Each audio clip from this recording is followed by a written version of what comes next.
الحمد لله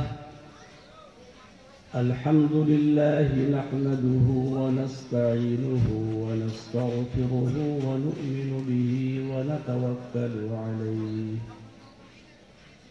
ونعوذ بالله من شرور أنفسنا ومن سيئات أعمالنا من يهده الله فلا مضل له ومن يضلله فلا هادي له ونشهد أن لا إله إلا الله وحده لا شريك له ونشهد أن سيدنا ومولانا محمدا عبده ورسوله صلى الله تعالى عليه وسلم تسليما كثيرا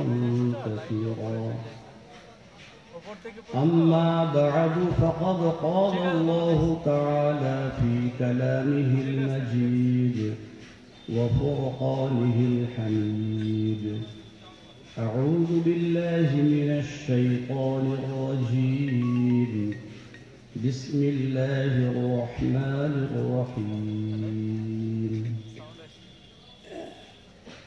يا أيها الذين آمنوا اجتنبوا كثيرا من الظن إن بعض الظن إثم ولا تجسسوا ولا يغتب بعضكم بعضا أيحب أحدكم أن يأكل لحم أخيه ميتا فكرهتموه واتقوا الله إن الله تواب رحيم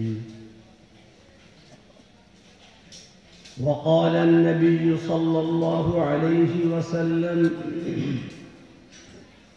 إياكم والظن فإن الظن أكذب الحديث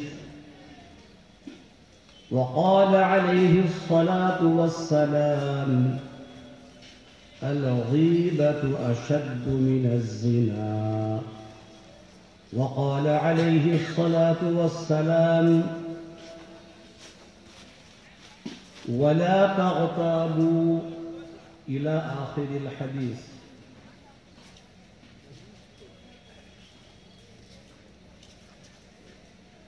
আজকের এই নুরানি দিনী জলসার যোগ্যতম সভাপতি সাহেব এবং মঞ্চে উপবিষ্ট অন্যান্য জ্ঞানীগুণী ভাই সকল, আমার সামনে বসে থাকা দূর ও নিকট থেকে আসা দিন দরদি ভাইরা ও পর্দার আড়ালে আমার ধার্মিকা মা ও বোনেরা,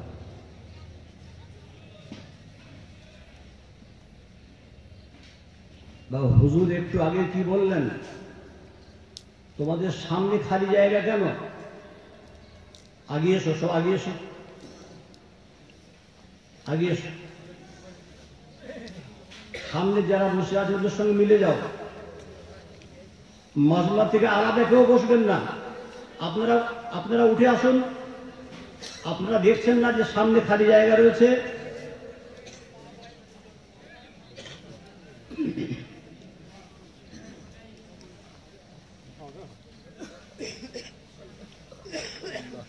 আল্লাহ তাআলা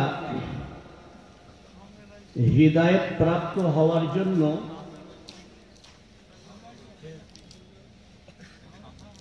জাহিরি এবং বাতিনি, বাহিরের ও ভিতরের কানকে এক করে শোনার কথা বলেছেন।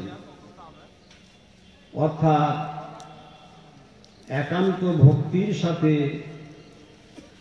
বসার নিয়ম শৃঙ্খলা মেনে সুন্নত তরিকায় বসে। বাবা এখন আমার পছন্দ হচ্ছে না, কিন্তু এই মাঝে মাঝে ফাঁকগুলো কিসের জন্য? আগে আসুন না, আগে আসুন ভাই, আগে আসুন।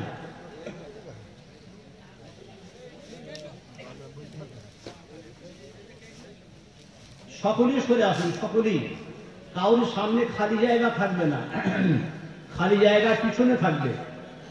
পরবর্তী যারা আসবেন তারা ওই খালি জায়গাতে বসবেন। আপনারা যে যত পারবেন স্টেজের কাছাকাছি হয়ে বসুন। হুজুরে পুন্নূর সাল্লাল্লাহু আলাইহি ওয়াসাল্লাম ইরশাদ করেছেন, ওয়ালিয়ালিয়ানি মিনকুম উলুল আহলামি ওয়ান নুহা, তোমাদের মধ্যে যারা জ্ঞানী ব্যক্তি তারা যেন আমার নিকট হয়ে বসে। এটা নবীজি সাল্লাল্লাহু আলাইহি ওয়াসাল্লামের মজলিসের আদব। হুজুর সাল্লাল্লাহু আলাইহি ওয়াসাল্লাম যখন মজলিসে কথা বলবেন তো যারা জ্ঞানী, যারা বালেগ, যারা বয়স্ক, বিবেকবান, তারা নবীজির কাছাকাছি হয়ে তার কথাগুলিকে অন্তরের কান দিয়ে শুনবে। কিয়ামত পর্যন্ত আর নবী আসবেন না। এই উলামায়ে হাক্কানি, উলামায়ে রব্বানি, এনারা হচ্ছেন নবীদের ওয়ারিস। বলুন সুবহানাল্লাহ। এই বাবা অত চিল্লাছো কেন? তোমাকে ভাড়া করে এনেছিল নাকি চিল্লানোর জন্য? না, পাগল নাই, ভালোভাবে বলবা, অল্প আওয়াজে।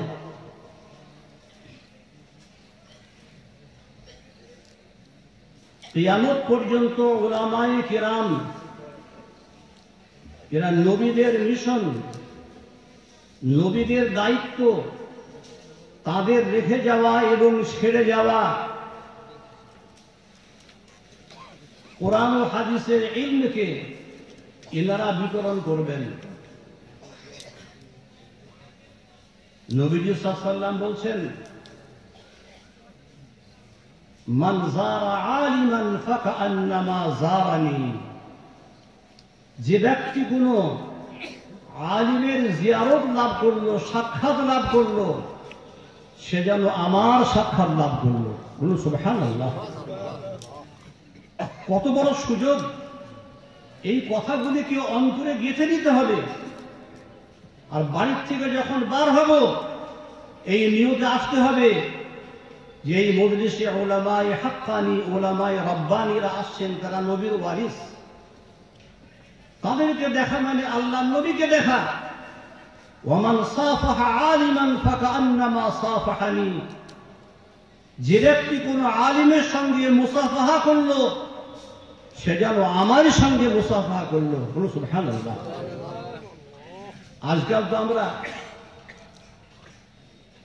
সাধারণ থেকে সাধারণ মানুষ যারা, আমরা পবিত্রতা সম্বন্ধে জ্ঞান নেই, নামাজের ফরজ জানি না, ওযুর ফরজ জানি না, ভিতরে এত অহংকার, এত তাকাব্বুর যে ওলামাদের দেখলে তাদের কাছে হবে কি, মুসাফা করব কি, আমরা পাশ কাটিয়ে চলে যাই, ঘৃণা ঘরে চলে যাই। যাদের শ্রদ্ধা করার কথা তাদের যদি ঘৃণা করেন, আপনি ঘৃণার পাত্র হবেন। রাসূলুল্লাহ সাল্লাল্লাহু আলাইহি ওয়াসাল্লাম ইরশাদ করেছেন, আকরিমুল উলামা ফাইন্নাহুম ইনদাল্লাহি কুরামাউন মুকরামুন। তোমরা উলামাদের তাযীম করো, উলামাদের ইকরাম করো, তাদেরকে দেখলে শ্রদ্ধার সঙ্গে এসো, সালাম দাও, মুসাফাহা করো, গুনাহ মাফ হবে। ইয়াগফিরুল্লাহু লানা ওয়া লাকুম। আমিও আপনার জন্য বলবো, আপনি আমার জন্য বলবেন, হে আল্লাহ আমার গুনাহ খাতাকে মাফ করে দেন এবং আপনার গুনাহ খাতাকে মাফ করে দেন। আমি আপনার জন্য বলবো, আপনি আমার জন্য বলবেন।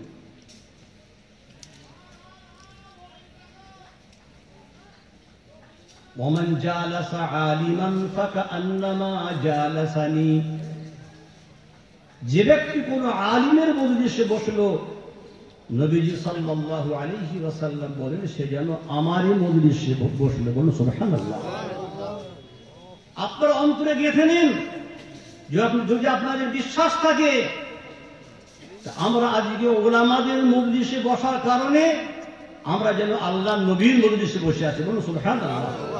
এর থেকে ভাগ্য আর কি হতে পারে? নবীজি বলেন, যে ব্যক্তি দুনিয়ার বুকে কোনো আলিমের মজলিসে বসার কারণে আমার মজলিসে বসলো, আল্লাহ তাআলা কাল কিয়ামতে তাকে আমার মজলিসে বসার সৌভাগ্য দান করবেন। সুবহানাল্লাহ। বাড়ির থেকে যখন বার হবেন কোথাও জলসা শোনার জন্য, আগে নিয়তকে খাঁটি করে আসবেন, এই জন্য যাচ্ছি। তাদের কথাগুলি নবীর মতো কথা।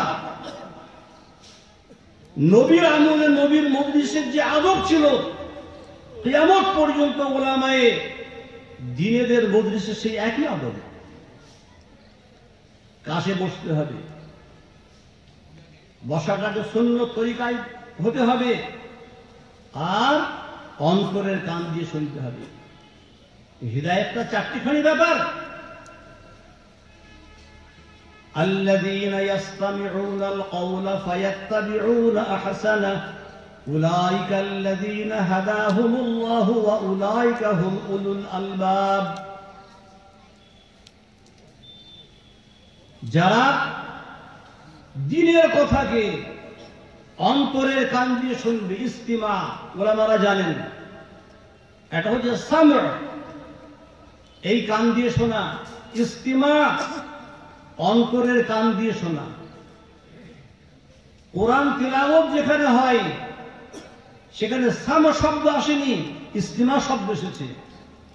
ওয়াইযা কুরিআল কুরআন ফাসতামিউ লাহু ওয়া আনসিতু। যখন কোরআন তিলাওয়াত করা হয় বাহ্যিক কান দিয়ে নয়, অন্তরের কান দিয়ে ভক্তির সঙ্গে শোনো আর নীরবতা পালন করো। লাআল্লাকুম তুরহামুন, তোমাদের প্রতি আল্লাহ পাক রহম করবেন, অনুগ্রহ করবেন। বলুন সুবহানাল্লাহ। এখানে কোরআনের কথা, দ্বীনের কথা ছাড়া আর কি কথা হবে? যারা এই কথাগুলিকে অন্তরের কান দিয়ে শুনবে আর তৎপ্রতি আমল করবে, আল্লাহ পাক বলছেন উলাইকাল্লাযীনা হাদাহুমুল্লাহ, এদেরকে আল্লাহ পাক হিদায়াত দান করবেন। বলুন সুবহানাল্লাহ। হিদায়াত পেতে গেলে দ্বীনের কথাকে অন্তরের কান দিয়ে শুনতে হবে। অন্তরের কান দিয়ে যারা দ্বীনের কথা শুনলো, হিদায়াত পেয়ে গেল, এরাই তো জ্ঞানী। কি ভাই, এরাই জ্ঞানী নয়? আল্লাহ পাক বলছেন ওয়া উলাইকা হুম উলুল আলবাব, আর এরাই হচ্ছে প্রকৃত জ্ঞানী, যারা শুনলো আর মানলো, মানে আমল করলো। ইনশাআল্লাহ আমরা যা শুনেছি আর যা শুনবো আমরা সকলেই আমল করবো ইনশাআল্লাহ। জি, আমল করবো, তাহলে আমাদের জীবনটা ধন্য হবে। আমি আপনাদের সামনে 26তম পারার সূরা হুজুরাতের একটি আয়াত পাঠ করেছি। তার মধ্যে আল্লাহ তাআলা মুমিন মুসলমান দিগকে 3টে নিষেধ বাণী জারি করেছেন, যে তোমরা এই 3টে অপরাধ করো না। এগুলো মারাত্মক পাপ, চরম অন্যায়। এতে সমাজের বুকে অশান্তি আসে, বিশৃঙ্খলা আসে, সোনার সংসার ভেঙে তছনছ হয়ে যায়,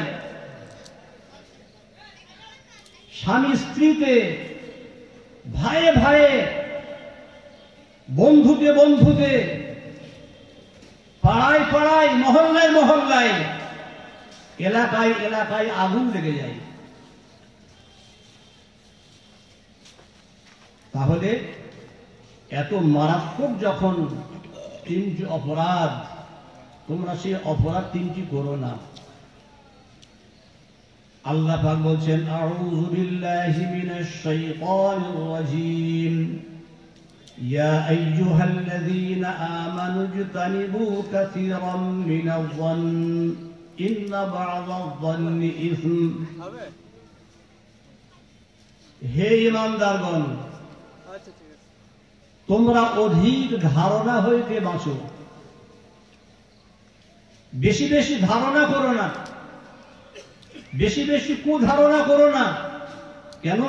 ইন্না বা'দাল যান্নি ইসম, কেননা কতক ধারণা গুনাহ।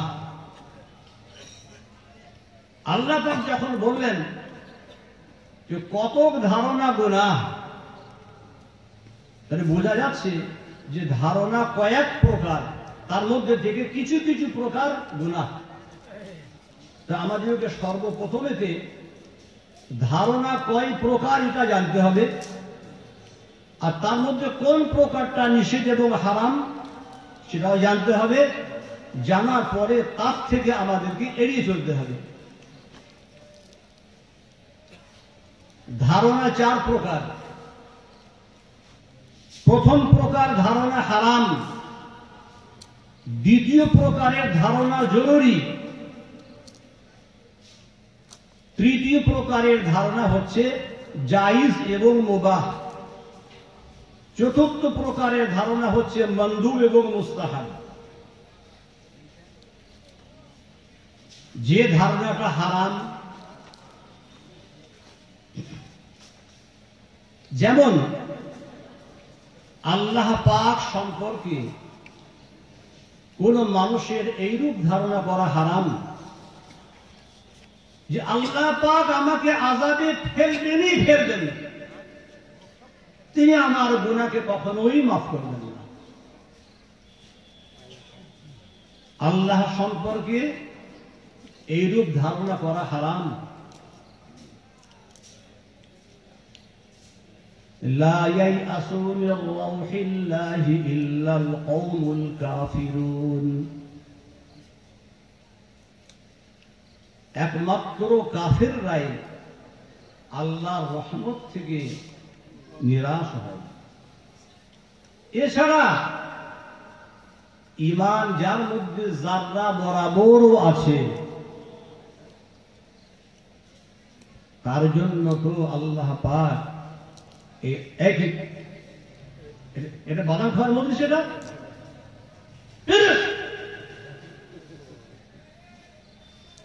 সামনে বসে বাদাম খাচ্ছ, এটা বাদাম খাওয়ার জায়গা না।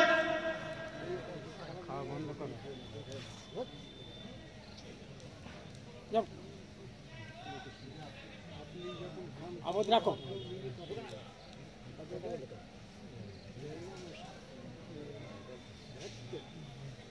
যারা বরাবর যার মধ্যে ঈমান আছে, সেও আল্লাহর রহমতের আশাবাদী। বলুন সুবহানাল্লাহ।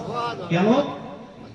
আল্লাহ পাক তার জন্য এই দুনিয়ার 10 গুণ, এই দুনিয়ার মতো 10 গুণ জান্নাত রেখেছেন। বলুন সুবহানাল্লাহ।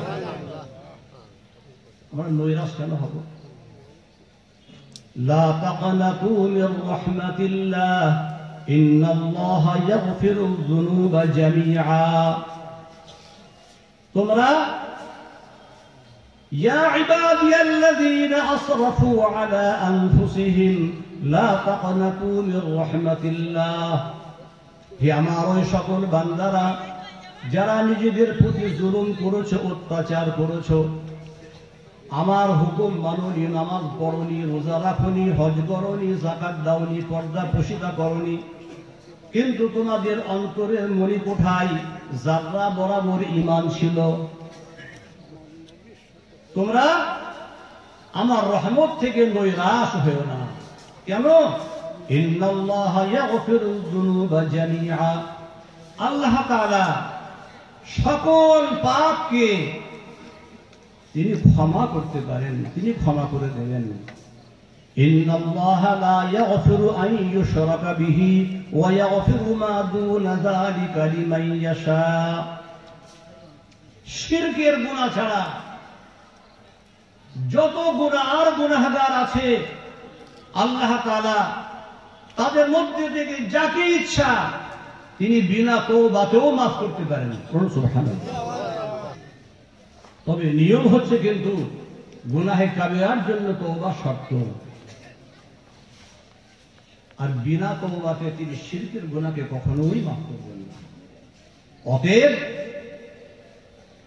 আল্লাহ সম্পর্কে তার বান্দাদের এইরূপ ধারণা করা যে তিনি আমাকে শাস্তি দেবেনই দেবেন, আমার কোন গুনাহকে তিনি মাফ করবেন না, এইরকম কুধারণা করা আল্লাহর শানে, এটা হচ্ছে হারাম।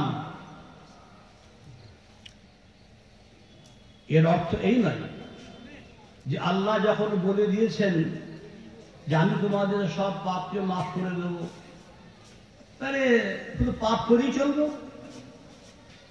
এর অর্থ এই নয়। ইচ্ছা করে পাপ তো করবো না, কিন্তু যদি হয়ে গিয়ে থাকে তার জন্য আল্লাহর কাছে ক্ষমার আশা রাখবো, সেটা কি তওবা। ইয়া আইয়ুহাল্লাযীনা আমানু তুবু ইলাল্লাহি তাওবাতান নাসুহা, হে ঈমানদারগণ তোমরা আল্লাহর কাছে তওবায়ে নাসুহা করো, খাঁটি তওবা করো। খাঁটি তওবার জন্য তিনটি শর্ত: বিগত পাপের উপরেতে অনুশোচনা।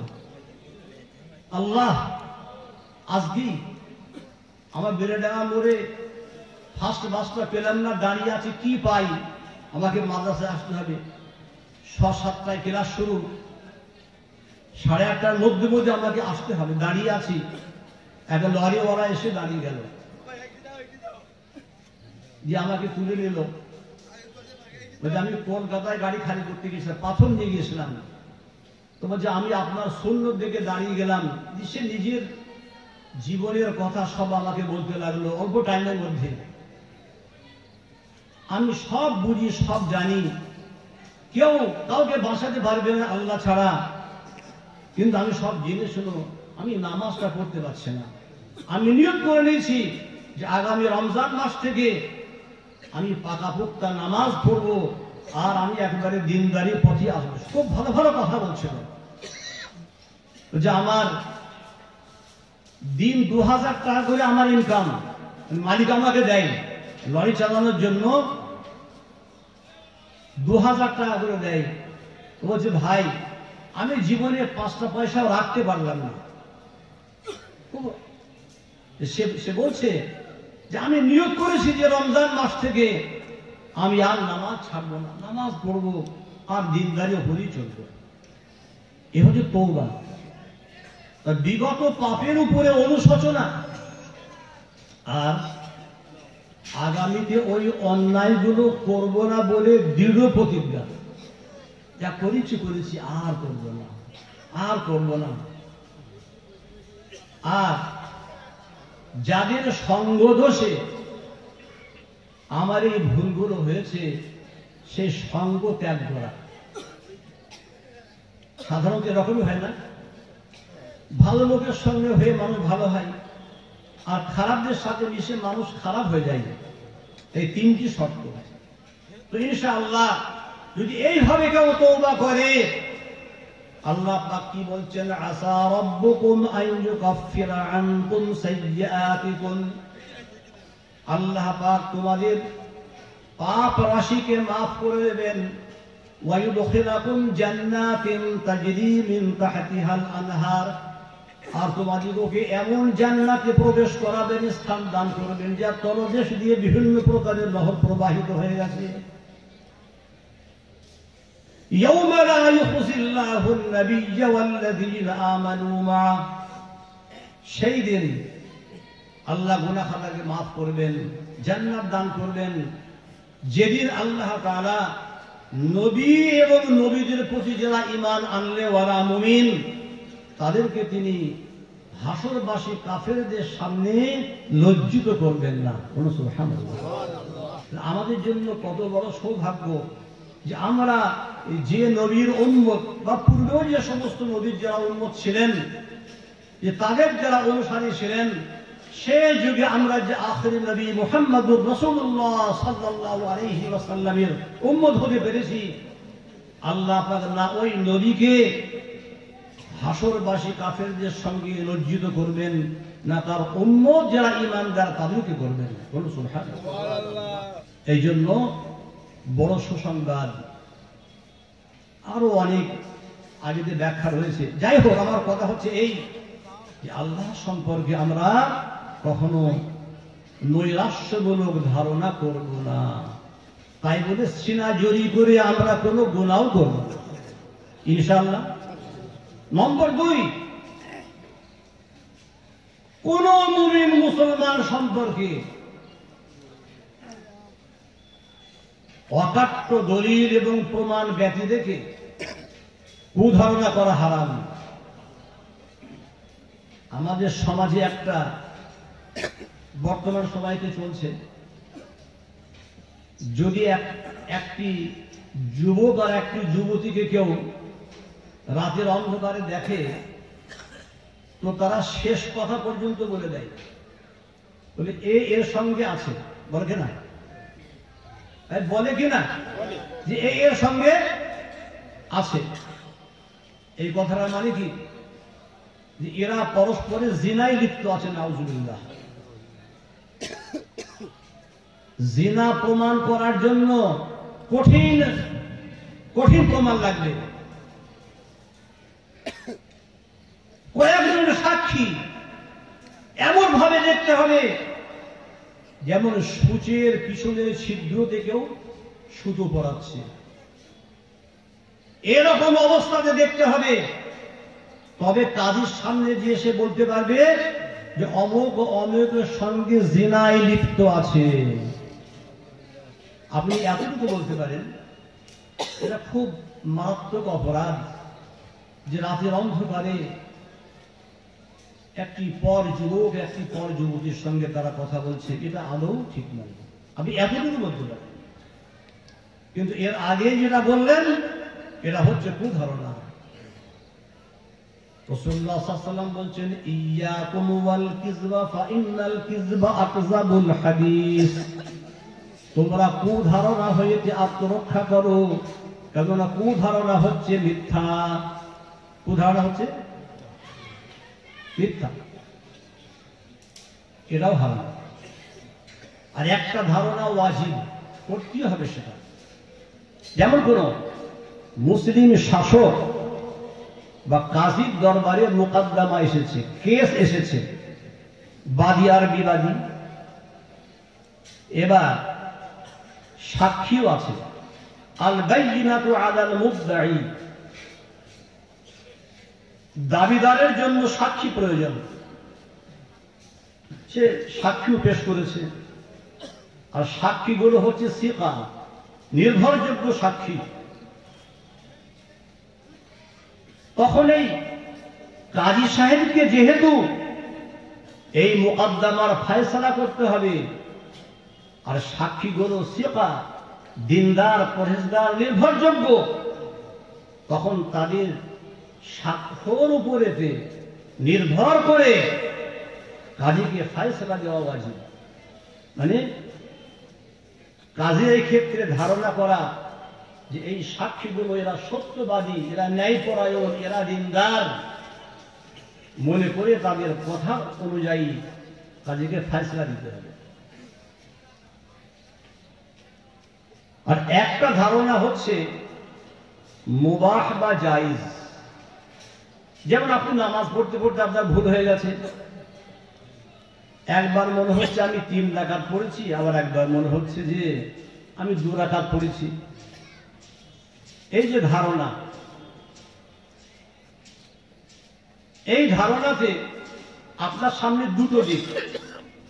একটা হচ্ছে যে 2 রাকাতের দিকেও মন আসছে, আবার 3 রাকাতের দিকেও মন আসছে, কিন্তু আপনি ইচ্ছা করলে 2 রাকাতও ধরতে পারেন যে আমার 2 রাকাত হয়েছে।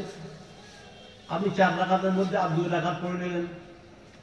আর আপনার মনে যদি খুব জোর হয়, না আমি 3 রাকাত পড়েছি, তাহলে আপনি আর 1 রাকাত পড়ে নেবেন। এই ধারণা করাটা এটা মুস্তাহাব এবং মানদুব, ভালো জিনিস। যে ধারণার করে আপনি নামাজটাকে ঠিক করবেন, এটা হচ্ছে মুবাহ এবং জায়েজ। আর একটা হচ্ছে মানদুব এবং মুস্তাহাব, এর থেকে এক ধাপ উপরে। সেটা কি? সমস্ত মুমিন মুসলমানদের সম্পর্কে সুধারণা রাখা। একজন মুসলমান, তার ভিতরে শুদ্ধ ঈমানটুকুই আছে, বাকি আর কিছু সে করে না। আপনি তাকেও ভাববেন যে এই লোকটা আমার থেকে ভালো, না জানি আমার ইমানের ভিতরে কতটুকু মজবুতি আছে, আমার ইমান আল্লাহর কাছে কতটুকু গ্রহণীয়। ওই লোকটি নামাজ না পড়লেও ও তো আল্লাহকে বিশ্বাস করে, ওই লোকটাই আমার থেকে ভালো হতে পারে। আমার গ্রামে আমার প্রতিবেশী, আমার চাচা সম্পর্কে অল্প জমি জায়গাও আছে, কিন্তু তিনি ব্যক্তিগতভাবে শিল কুটানো কাজ করতেন, শিল কুটানো। তো হয়তো এই ইদানিং কালে হয়তো উনি জুম্মার নামাজটা পড়তেন, আগে আমি জানিও না বা দেখেও নি। আমার সঙ্গে যখনই রাস্তায় দেখা হতো আসসালামু আলাইকুম, চাচা ভালো আছেন তো? বাপ আল্লাহ খুব ভালো রেখেছে, আল্লাহ খুব ভালো রেখেছে, আল্লাহ যে হাতে রাখে সেটাই ভালো। যখনই আমি সালাম দিতে আমার জিজ্ঞাসা করতাম, তিনি এই কথাটা বলতেন। কত দামি কথা বলুন তো। 99% মানুষ বলে ওই কেটে কুটে যাচ্ছে, বলে না ভাই কেমন আছেন? মুসলমানের উত্তর আলহামদুলিল্লাহ। একটা খোঁড়া তাকে সালাম দিয়ে জিজ্ঞাসা করছেন ভাই কেমন আছেন, সে বলবে আলহামদুলিল্লাহ। চলতে পারেন না, বিছানায় 24 ঘন্টায় বিছানায় থাকে, তাকেও বলতে হবে আলহামদুলিল্লাহ। এরা তো মুমিন মুসলমানের উত্তর। কেমন? ভালো মন্দ বিষয়টা আপেক্ষিক। আপনি যে অবস্থাতে আছেন, আপনি আপনার নিচের দিকে তাকান, আপনার থেকে কত মানুষ আরো কষ্টের মধ্যে আছে। ওই লোকটা যে কেবল 24 ঘন্টা শুয়ে থাকে, সেও তাকেও বলা উচিত আলহামদুলিল্লাহ। কেননা কতগুলো মানুষ আছে যারা বিছানায় শুয়েও থাকতে পারে না, ছটফট করে, গা জ্বালা করে। তো সর্ব অবস্থাতে আল্লাহর শুকর। মহতারাম বুজুর্গ দোস্ত, তিনি সেদিন মারা গেলেন। তো জানাজাতে আমি ছিলাম। তো আমি ওনার ওই আমলটা যে আল্লাহ খুব ভালো রেখেছেন, এই কথাটা আমি সবার সামনে না বলে থাকতে পারলাম না। যে আমার চাচা যদিও একজন খুব সাধারণ মুসলমান ছিলেন, কিন্তু ওনার এই গুণটা আমি দেখেছি যে সর্ব অবস্থাতে আল্লাহর শুকর গুজারি করতেন। এই সর্বশেষ বলছে বাপ এখনো ঘরের ধানের ভাত খাচ্ছি, আমার বলছে বাপ এখনো ঘরের ধানের ভাত খাচ্ছি। তো